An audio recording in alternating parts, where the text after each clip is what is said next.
The Y Curve with Phil Dobby and Roger Hearing. Racist chants on British streets. Mosques pelted with rocks, hotels full of asylum seekers set on fire. It was a spasm of violence and disorder few had expected. And in the end, it was overwhelmed by a police clampdown and even larger crowds of anti-racists. And the rioters were labelled as far right. But what is the far right? Where the drunken, disadvantaged, tattooed white men hurling paving stones actually incited and organised by people with a political agenda. And how do they relate to the populist right, now in Parliament as the Reform Party? Or to the surge in extreme right parties in Europe? Who's right about the far right? The Y Curve. So it is an interesting question, isn't it? Actually, what is the far right? Is it an attitude towards immigration? Is it an attitude to the economy? Is it just a group of people who've got loads of money who are just trying to protect their wealth by, saying, well, we want lower taxes and smaller government?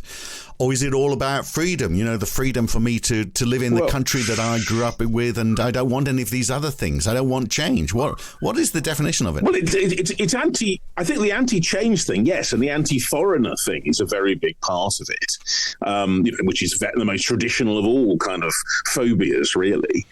Phobias about who's coming in, what they're doing, and are they disadvantaging me? But the interesting the use of the term far right, because it sort of describes something. Historically, fascism, of course, and that term has been hurled around. Nazism, but I don't think we're anywhere near that, are we? We've got a lot of unrest, and a lot of these people who have been rioting in Sunderland and Southport and places like that. And Aldershot, are they necessarily, what you'd call, for example, white supremacists? We're not getting back to the Nazi age, are we? I think they might think there's too many immigrants in the country. I think most, would they all be saying, well, white is a superior race? I'm not sure they would. So has it really got that far? Well, not those people who were doing that. But I think the thing is, it's who's behind them. The vast majority of the people who went out, threw stones, did all those kind of things, probably didn't think a long way beyond, we don't want foreigners here, too many immigrants. I don't think it went beyond that for them. Most, to be honest, according at least to the court reports, were drunk anyway, and didn't really know what they were doing. They were just thugs. It's who's pulling the strings. That's the point. They were given the opportunity to misbehave, and then all of a sudden, I think that's why I think Keir Starmer was quite smart to ensure. Well, the police were quite smart as well to make sure that everyone was charged very quickly, because those drunken folks suddenly realised, there's consequences of this. I might go to jail for 3 years. Maybe I won't do that after all. Maybe I'll maybe I'll just write snotty remarks on Twitter instead. But it's interesting that actually what's happened is the idea that which you normally might see people saying, well, hang on, what's the is there some underlying discontent, some genuine grievance that somehow these people are channeling? That's been in the background, but not mainstream, I'd say. Yeah, but there's a cost of living crisis. People are finding it hard to make ends meet. They see they can blame one of two people. So the Karl Marx way would say, well, this is we want a revolution against the bourgeoisie who are taking all of our money. We're doing all the work, they're clipping the ticket. Whereas this is really not against sort of like the landowners and the wealthy. This is against migrants. But you begin to wonder, well, is that because they've been told go against the migrants because this is messaging coming from the wealthiest people on the planet who want to protect their wealth? Well, that's the classic. Yeah, that's the classic line in all the history of these things. But then, if it's interesting, if you trace it back and you go through what happened in the election, we actually had for the first time representation in Parliament of a party that is to the right of the Conservative Party, and determinedly so. But are they? They've been careful to say they're not in support of the thuggery or whatever.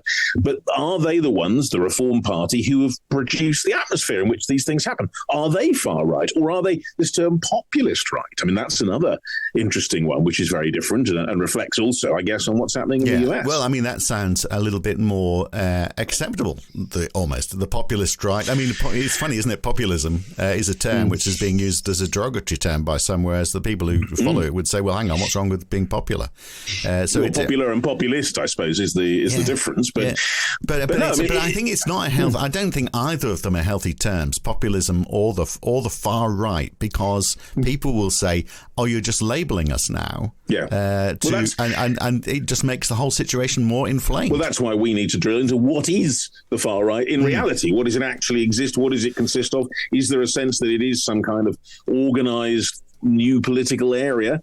Let's talk to someone who studied that. That's Aurelien. Yeah, let's get it sorted out. Aurelien Mondon. He's a senior lecturer in politics at the University of Bath. He's also co-convener of the Reactionary Politics Research Network, and he joins us now. So, Aurelien, we've been talking about the definition of far right. I mean, if you were to, it's hard, isn't it? If you were to come up with it in a sentence, what would you say it is? Well, that's a tough question. Yeah, that's right. Yeah, that's a tough question to start with. Look, I don't think I could come up with it in a sentence, to be honest, and I think it would be a mistake, in fact, because I think one of the risks, if we try to kind of define the far right too simplistically, is that we actually end up either overplaying the threat or underplaying it, and I think either way would be a mistake. So the way my colleague Aaron Winter and I have tried to kind of define it in the kind of most succinct way possible is to kind of create a kind of spectrum between mainstream far right and extreme right.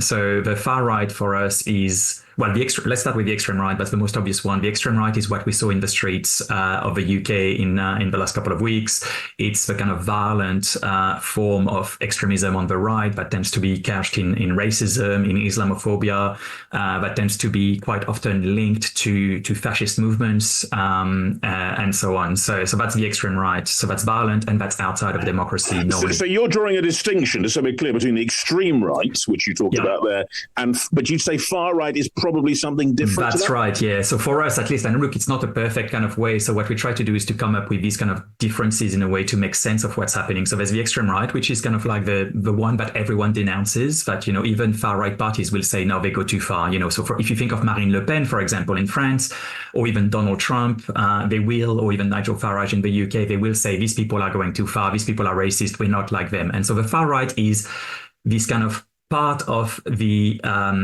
spectrum, if you want, that is a bit more accepted, but is still seen by the mainstream as outside of the norm, but that's a bit more accepted than the extreme right. So they pretend, at least themselves, that they are not racist, but they are not linked to the extreme right, that they accept the rules of democracy. Of course, very often we can see that the borders between the two are quite blurry, in fact, and there are quite a lot of extreme right members who will end up voting for the far right, and quite a lot of far right members who will end up having sympathies with the extreme right. And then you have a mainstream. And again, I think it's important not to create some kind of impermeable border between the mainstream and the far right, because we can see a lot of exchanges when you say here. Mainstream, Aurelien, are you saying the mainstream begins with the Conservative Party? Is that the next thing in British terms, in terms of where the right is? Again, that's very difficult, right? Because you could argue that it begins with the Conservative Party. But then again, we've seen many Conservative Party members, we've seen many Conservative MPs, or even, members of a government who have echoed things that we normally see in the far right. So that's where, again, I think we have to be very careful with the way we define all these things, because there's a difference between discourse and between parties, for example. So, the party can take a particular stand, but then the discourse of some of the members might be very different and might edge towards the far right. So these things are always in movement, if you want. There's no clear borders between the extreme right, the far right, and the mainstream. So we need to find ways to kind of talk about these, but we need to be careful not to make them too solidified in a way. However far right you go, it seems like it's always, the conversation is always about immigration or race or religion. I mean, is that That's it? Right. So, because you could be, because it seems like these people who are complaining about there are far too many migrants coming into the country and we don't like them because they're Muslims, would they necessarily be the same people who are saying, well, we'll also follow a right-wing agenda which says there should be less tax and the wealthy should be allowed to get wealthier while the poor just have to fight their own way? I would have thought there'd be less self-interest in that, because a lot of these people didn't look as though they were well off, and the fact that they could turn up for a riot in the middle of the day without their employer's permissions. I suspect many of them don't have a job. So, so does that racism go along with economic policy, or are we just saying no, far right is just a question about immigration, full stop? Well, it's not just a question about immigration, but I think you're touching on some very important issues here. It's not just immigration. We can see also similar issues when it comes to gender, for example, and we can see like some groups kind of coming together when it comes to the exclusion of other people. So the far right is very much about moral panics. It's about blaming an other, and this other is generally a community that is vulnerable, that is pretty much voiceless, that doesn't have a lot of power, and that is vilified as if it was their fault that everything bad in our lives is happening. So it could be immigrants, it could be asylum seekers, it could be Muslim communities, it could be trans people. It has been, of course, Jewish people for a very long time when it comes to anti-Semitism, and still is. It could be travelers, so it's always kind of this minority. It has been women, of course, as well. So it's not necessarily a minority, but it's a minoritized community. And generally, it's a community that doesn't actually hold a lot of power and cannot push back as easily. Right. What's important, though, to say. So it's interesting just on the whole Jewish thing. Why is the Jewish community excluded this time? Or is it not? Oh, I don't think it is excluded at all. I think, in fact, in the recent riots, we haven't talked about it so much necessarily. But I think, when it comes to the extreme right in this country or in other country, that, anti-Semitism is never far. And, you often see kind of like some dog whistling that is not clear, less necessarily anti-Semitism, but that taps into anti-Semitic theories, that have been around for a very long time. So it's never far under the surface. Right, but just to confuse things, that's associated with the far Absolutely. left, of course, because of what's been happening in the Labour Party over the last few years. Yeah, I mean, there are interesting moments. I mean, we're talking about the right as being, this push against the other, but I mean, Aurelien, in fairness, we have to say on the far left, you get a pushback on a different sort of other, perhaps an other that is seen to be disadvantaged them in a different way. But it's a similar kind of motive. I don't think so, because I'm talking about identity here. So the other is constructed as an essentialized identity, which is the core of racism, right? Which is that the far right is not interested in issues of religion, for example, when they talk about Islam and Islamophobia. They are interested in homogenizing an entire community that is incredibly diverse, right? We're talking about more than 1 billion Muslim people in the world, and they're trying to argue that these 1 billion people are a threat to democracy, for example. So that's what I talk about. It's about homogenizing identities, which is very different to what the left in general, and I don't know what you would call the far left, to be honest, but what the left in general is doing. And to go back to the point about economics, because I think it's absolutely crucial, and that's one we don't talk enough about. I mean, the first thing that needs to be said is that in a lot of extreme right riots around, and I don't know yet about the UK because I haven't actually seen any of the details about who these people really were, apart from a little bit of detail of the people who were arrested. But I think it'd be interesting to see the demographics. But if you think, for example, of January the 6th in the United States, and the storming of the Capitol, these people were quite wealthy, because to be able to travel to Washington to go and storm the Capitol, you cannot be unemployed. You cannot be on the breadline. You need enough money to be able to do that, right? And what we saw in the aftermath is actually these people are quite well off. And so there's often a mistake when we think about the far right or the extreme right to think that their support is in the working class, in the poor, when in fact it's generally in classes that are a bit wealthier than that, and sometimes quite wealthy, in fact. But on that, I wonder whether these people who are holding an ethos that they feel is worth fighting for, or whether they are just thugs. Yeah, because I mean, is there coherence really to anything that these people think? I mean, these people, Aurelien, and we've seen them, and as you say, it's the ones who appeared in court so far, seem to be, well, many of them were drunk, many of them were not really even coherently looking for a fight. I mean, you could say there's no real coherence necessarily, Absolutely. other than a feeling of grief. Yeah, so I remember watching a documentary, I was going to say a few decades ago, about football hooligans. In the UK, we see less of that now. So maybe it's sort of like this is pent up demand for people who want to go and wreak havoc. They were all sort of like people in well-to-do jobs. They were professional people who were out causing trouble. So I just wonder whether you can rally people to get angry about something, whether it's far right or not. These people are they've just got a chip on their shoulder, and they've got too much testosterone. There's not many women fighting in the streets, I noticed, and they just feel like they've got to get something off their chest. I think this is certainly a part of what we've seen in the riots in the UK. Having said that, I don't think we should just boil it down to that as well, because what we've seen as well is people who were willing to go to protests in the past few years, whether it was during COVID, whether it was even recently in London when Tony Robinson called for that protest. And that's a different kind of protest here, because you're actually kind of gathering based on a political program or on a political ideology. I think the riots, you're right, what we've seen coming is that it's very difficult to talk about this as a unified ideological movement. And I think, again, we will have to be careful going forward how we discuss that. And I think we will figure out fairly soon what the demographics were. Having said that, what we're seeing as well is, this growing anger. That's true, but it is also an anger that kind of ends up being being turned against kind of minorities. So we need to also call it a spade, right? Like we can't just say it's just random. Because they're easy to stomp on, in effect, of course, isn't it? Yeah, so like we're struggling to get by. Who can we blame? We need to make our voice heard. Let's attack somebody who's easy to attack. But Aurelien, I mean, we talked about the people who are actually perhaps throwing rocks, perhaps the people who are actually setting things on fire. But one of the big things, and it's come up again in some of the court cases, it's the people who organised or encouraged this. Now, they're the sort of the armchair warriors, if you like, but do they have a more coherent, perhaps, political agenda that you could actually make a list of things? And look, this is what I've been saying since since the start of these riots and from way before as well. One of the big issues that we're facing right now, and I think that's one of the kind of really big issues with the response from the government at the moment, which is just law and order. And I'm not saying that we don't necessarily need it, but having just law and order is not going to the roots of the problem. I think what we're not seeing is actually tackling the roots which go far beyond a few hundreds, and that's too many rioters, right? But still, it's only a few hundred rioters.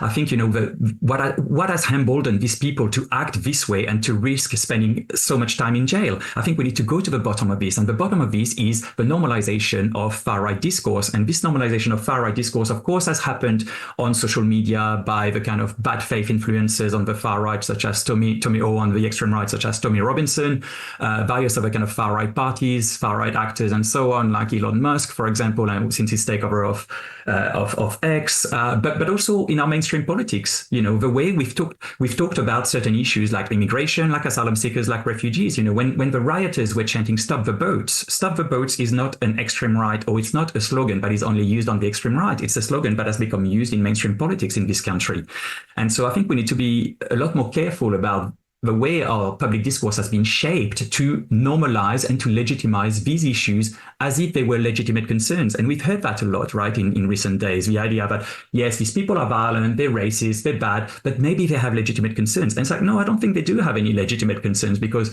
the issues when it comes to health, to education, to wages, to jobs, and all of these kind of things, many people in the UK share that. They're not going to turn against minorities who have nothing to do with their situation. I think what we need to kind of, again, think about, and that takes us back to the point you were making about the economy before, is that the far right are bad faith actors. They are never on the side of the people, in inverted commas, and they're certainly not on the side of the working class, because their politics are innately elitist. What they want is to replace the current elite, which again, like anti-Semitism comes in quite often, by another elite in a way, which is their elite. So I think we need to be, again, careful the way we talk about this, because this is not a popular movement. This is very much an elitist far-right movement. So self-interest on their part is what you're saying. So that is the far-right elite, for sure. The people who organize that, the people who foment these discourses, who make them mainstream, who push them into the mainstream. Yes, it's absolutely just because they want power, or because they want to preserve their wealth, or both, I think, absolutely. I mean, if you look at the people behind,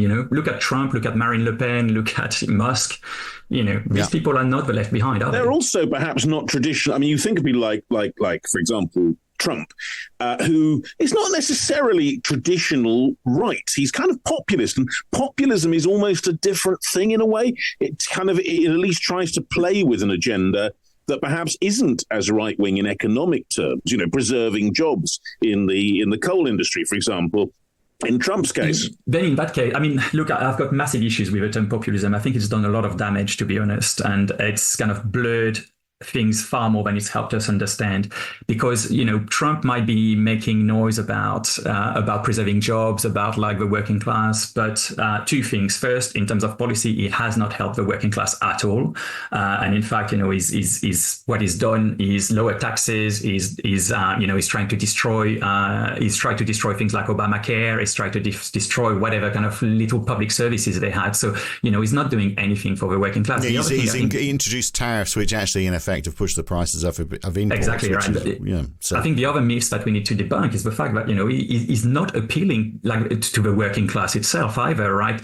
Hillary Clinton in 2016 got far more votes from the working class than Trump did, and we fell for that myth, which of course J.D. Vance was pushing at the time with Hillbilly Elegy, right? And again, we shouldn't have taken these people at their word. We should have been far more critical. And if you look at data from 2016, the vote from the poor in the United States goes predominantly to to Hillary Clinton, although she did much worse than Obama did at the time. But Trump didn't do any better with the working class than his predecessors who were Republican candidates. So I think we need to debunk these myths. And the same myth happened with Brexit here as well. Brexit is not a working class vote, as much as we want to believe that it is the red wall that voted for Brexit. It's not actually. If you look at figures and if you look at the sheer number of votes, it is again a fairly wealthy vote, in fact, and that makes sense. All right, so Aurelien, why have we seen, drawing it all together, we've seen, whether you call it populism or not, drive in Europe, in the United States, in the UK, towards a certain area of policies, whether it's Marine Le Pen, whether it's Alternative für Deutschland in Germany, whether it's the current government, in fact, in Italy, who are drawing these things together. Viktor Orban in Hungary. Yeah, I mean, there's a lot of it about, and it seems to be a resurgence really in the last 10, 15 years.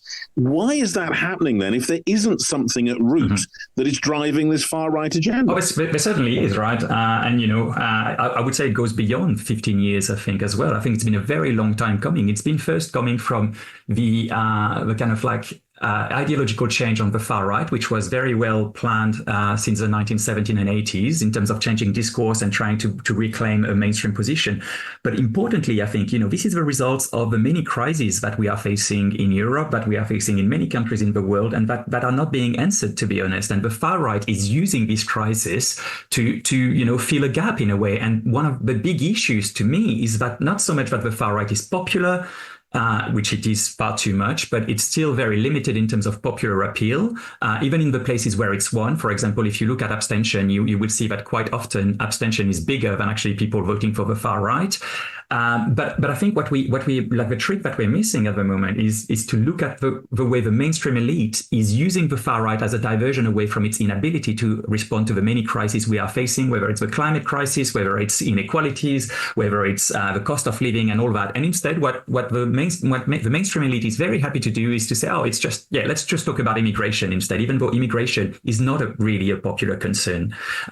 So I think what we need to do, if we're serious about tackling the rise of the far right, Aurelien, you're saying immigration is not really a popular concern. I mean, if you look at opinion polling, and okay, one can question its validity, the fact is, it seems to be reasonably high. I mean, not the top on the agenda, but it's there. Well, it's not top of the agenda. Yeah, it has been top of the agenda, though. It's dropped down as people are more concerned about the cost of living crisis. So I also feel like that you're allowing me to plug my research here, but go on.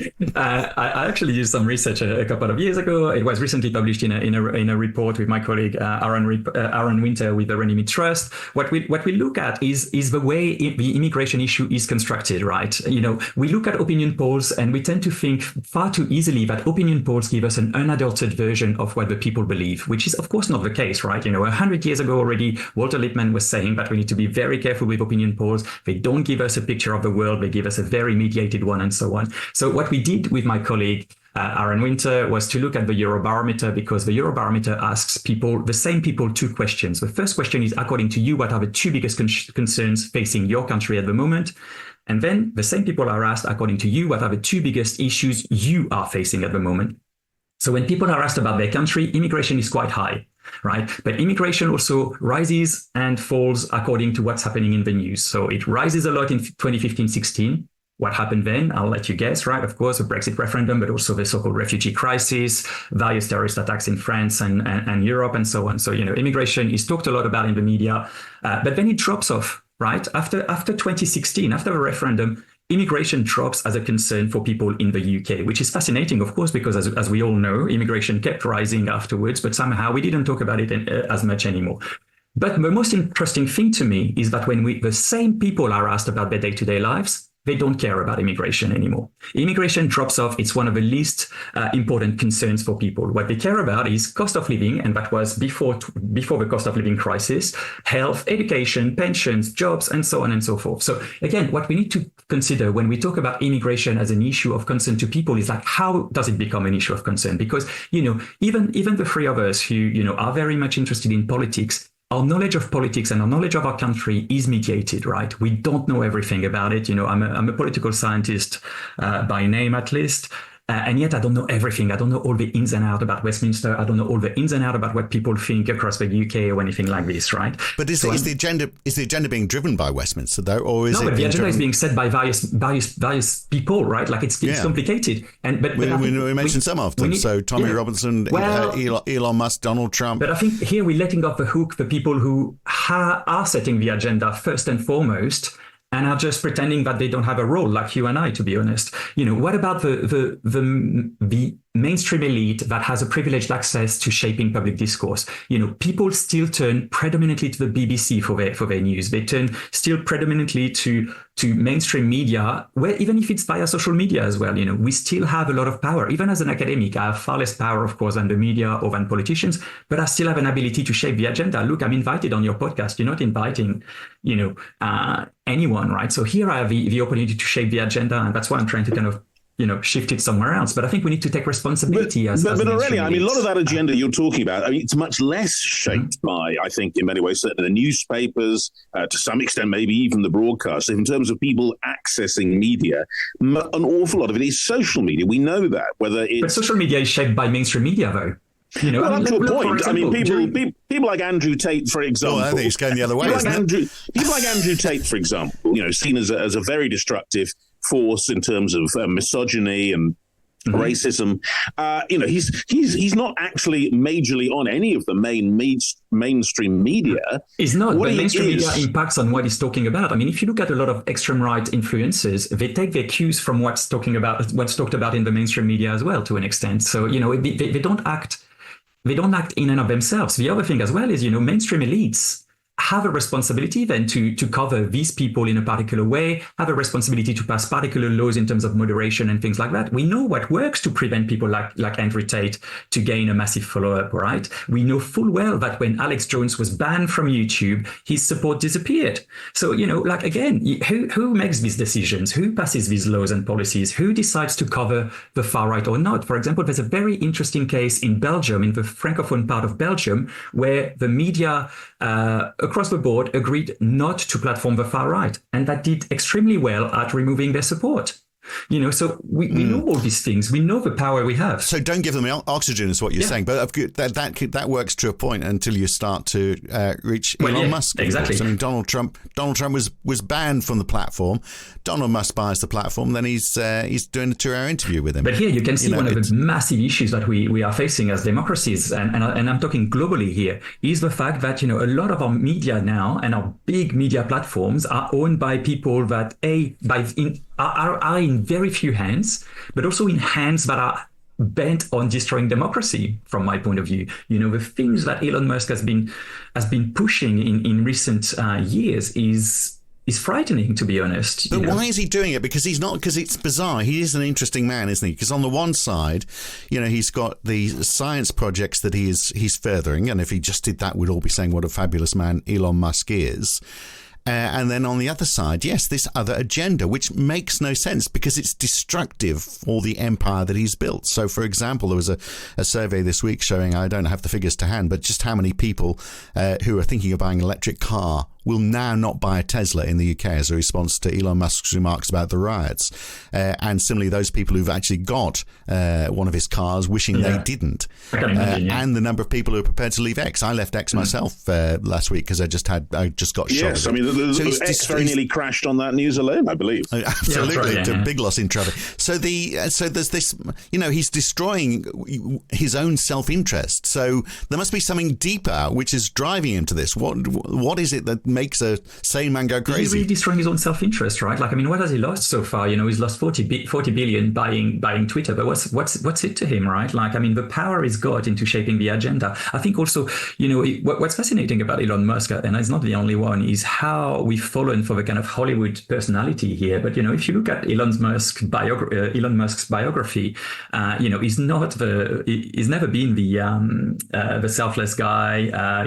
His investment in tech and things like that, as important violent as they've been, they haven't necessarily always been driven to him. I mean, we need to think about how his image has been constructed as well. The thing is, I think, for a very long time, these politics were not far under the surface, and now they've come out full blown. And I think, there's a responsibility here again that we have to do something as democracies to prevent someone having so much power in their hands. And I appreciate people leaving Twitter, but how do you do? So right? Keir Starmer, interestingly though, is not taking on Elon Musk at the moment, is he? He's playing it, which is worrying, because the way Elon Musk targeted him is quite.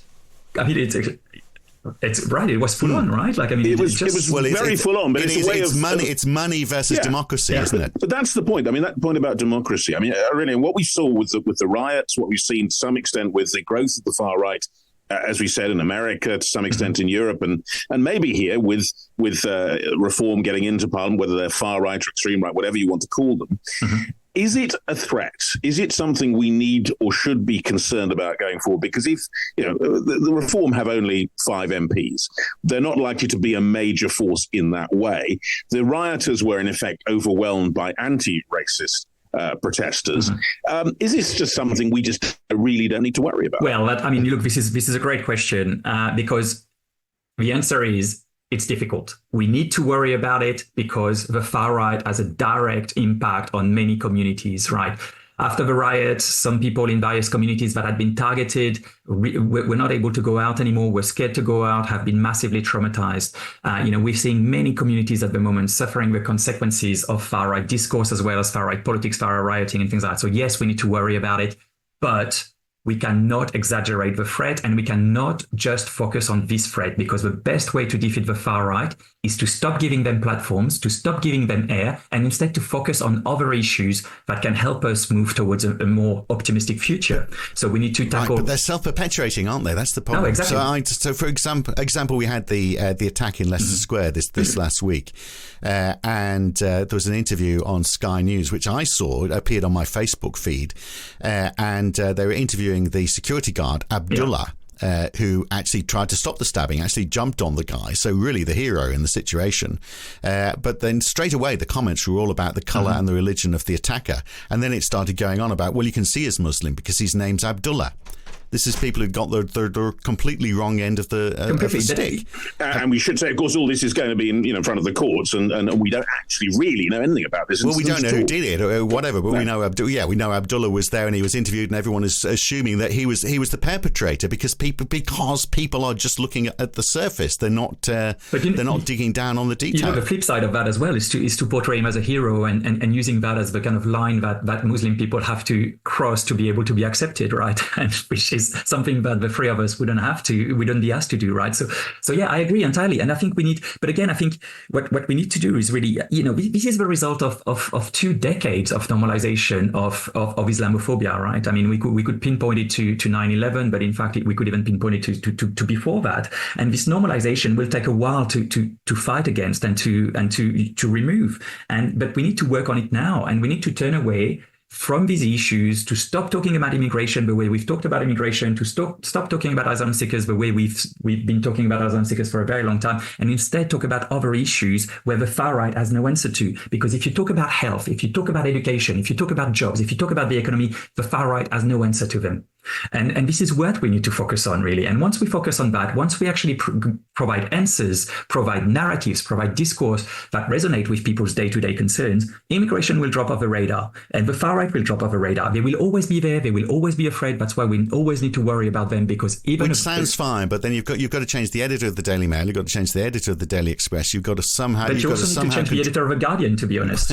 So, the way they've talked about populism, for example, has been appalling from my point of view, because it has euphemized the threat. When it was talking about Steve Bannon as a populist, this is wrong. Steve Bannon was a white supremacist, still is, and a massive threat to democracy. He didn't deserve a platform.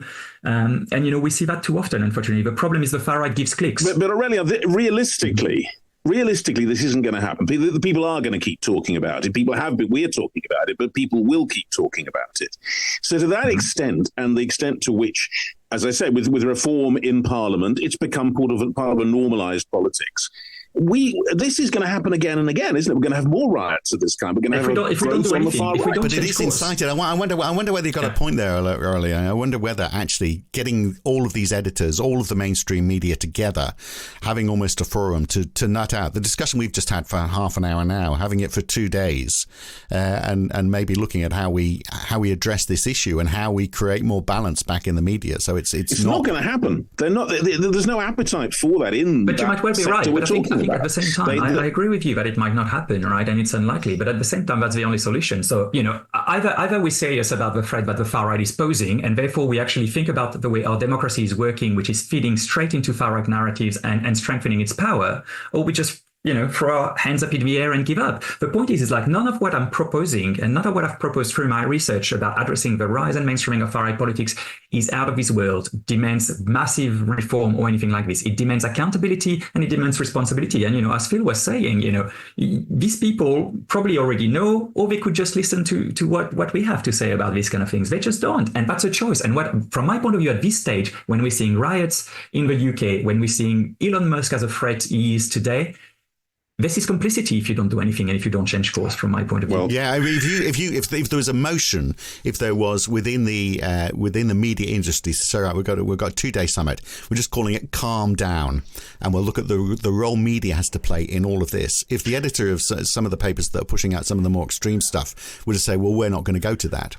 That would say something. That would be bad publicity for them. I can't see it happening. But the only hope, I think, is the fact that, interestingly, when the riots took place, the Express and the Mail, in as much as they have much influence, did in the end come down and say, we must end this thuggery. There was no element of trying to make it anything better than that. Sure, but again, you could see how it crossed the line, and that's where the line between the far and the extreme right, or the blurred line between the far and the extreme right is, which is like, it went too far. But who has egged them on for years? Like, come on, you see. We need to call a spade a spade. We've had part of the media who has been completely buying into far right narratives for a very long time, and we've had some elites in Westminster who have done the same, and some people in academia who have done the same as well. The problem is not calling a spade a spade.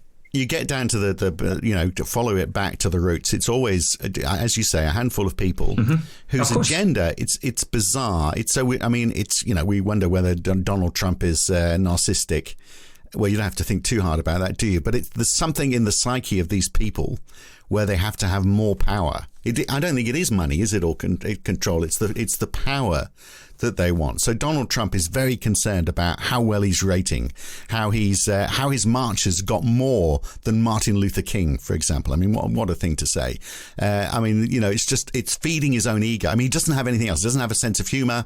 He's not particularly likable, so he likes to take control.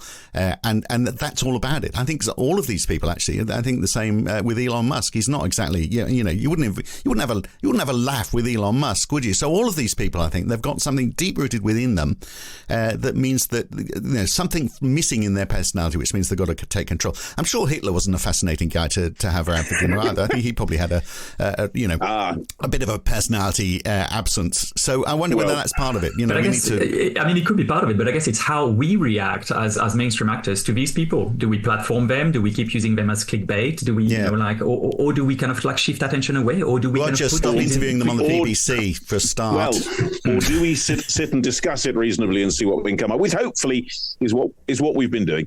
Aurelien, thank you very much for doing that. Interesting definitions: far right, extreme right, and as you said, you don't believe that populism is a thing, but I'm sure there'll be a lot of people who will disagree. Anyway, we've had a fascinating argument. Thank you very much indeed, Aurelien, for being with us. It's been great talking to you. Thanks. Thank you. And all of this leads us quite nicely onto what's happening next week, from talking about right-wing extremists, yes, populism, talking about Donald Trump and the US election. Is he going to get in again? Yes. Maybe not. I mean, he's not doing as well in the polls now. No. Well, when we last visited this, of course, it was all about the crisis with Biden and would he still keep going? And of course, he didn't.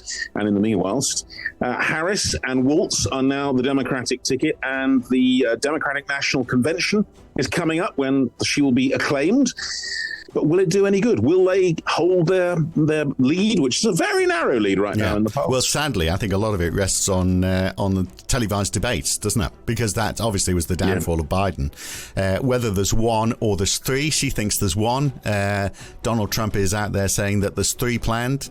He just hasn't told about them yet. But the first of those is the 7th, I think somewhere around the 7th of September. Anyway. 10th of September. No, I think that's the one that's definitely in the books. I think he's saying there's one on the 3rd as well. Anyway, before News. That, we will get a sense next week about what is at stake, what's happening in the swing states, which is the key thing, and whether, in fact, after all the doom and gloom on the Democrats' side, they might just feasibly be able to pull this off with a somewhat younger person in the main seat than there was before. And are we any clearer? And this is a bit of an old-fashioned notion, I know. Are we any clearer on what the agenda is? You know, what they are promising, what they're going to do should they win the election? I don't think we're very clear on that on either side. That's very old-fashioned. U.S. elections don't tend to hang on that at all. Well, we'll talk. It's all about the optics. Well, yes, there we are. Well, we'll look at the optics next week on The Why, Kev. Thanks for joining us today. We'll see you next week. Thanks for listening. The Why. Curve.